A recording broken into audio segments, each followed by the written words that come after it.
দাদা দাঁড়ান।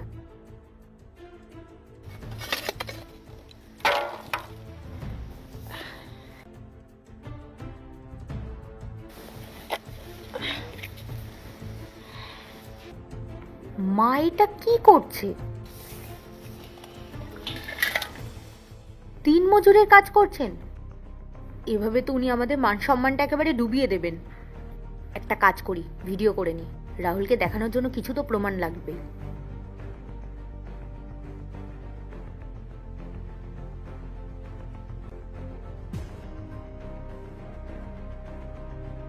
এবার একটা ফোন করি।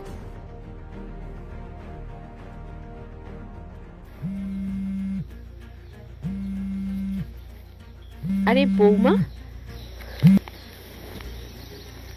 হ্যাঁ বৌমা। মা আপনি কোথায় আছেন?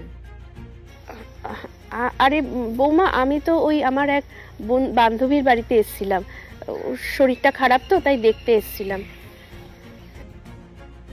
ঠিক আছে মা, তাড়াতাড়ি চলে আসবেন। হ্যাঁ হ্যাঁ ঠিক আছে। চলুন দাদা। আর কতদিন আমি এই বাড়ির লোকেদের থেকে লুকিয়ে এই কাজ করতে থাকবো? মা, চলে এসেছো? হ্যাঁ বাবা, এই তো এসেছি। কোথায় গেছিলে?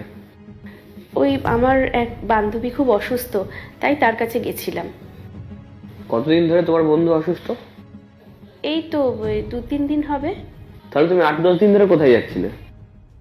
ওই একই কাজে যাচ্ছিলাম। কাজে যাচ্ছিলেন নাকি কাজ করতে যাচ্ছিলেন? মানে? মানে আপনার লজ্জা করে না?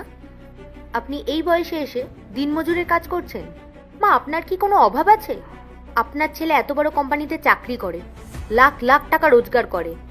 আপনার তো কোনো কিছুর অভাব নেই, তারপরেও আপনি বাইরে কাজ করতে যাচ্ছেন। যদি কেউ দেখে ফেলতো তাহলে কি ভাবতো বলুন তো?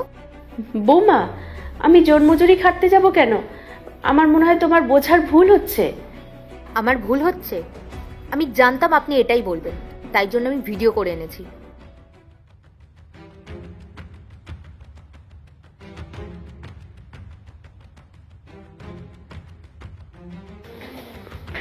মা, আমরা তোমার কিসের অভাব রেখেছি যে তোমাকে এই সমস্ত কাজগুলো করতে হচ্ছে? অভাব? তোরা আমার জন্য কী বা করেছিস? দুবেলা দুমুঠো খেতে দিস আর ভাবিস তোদের দায়িত্ব শেষ? রুটি, কাপড় আর মাথা গোঁজার ঠাই, এই তিনটে হচ্ছে মানুষের প্রয়োজন। আমরা তো তোমাকে সেটা দিয়েছি, আর কি চাই তোমার? পার্ট 2 দেখতে সাবস্ক্রাইব করুন W Short 07।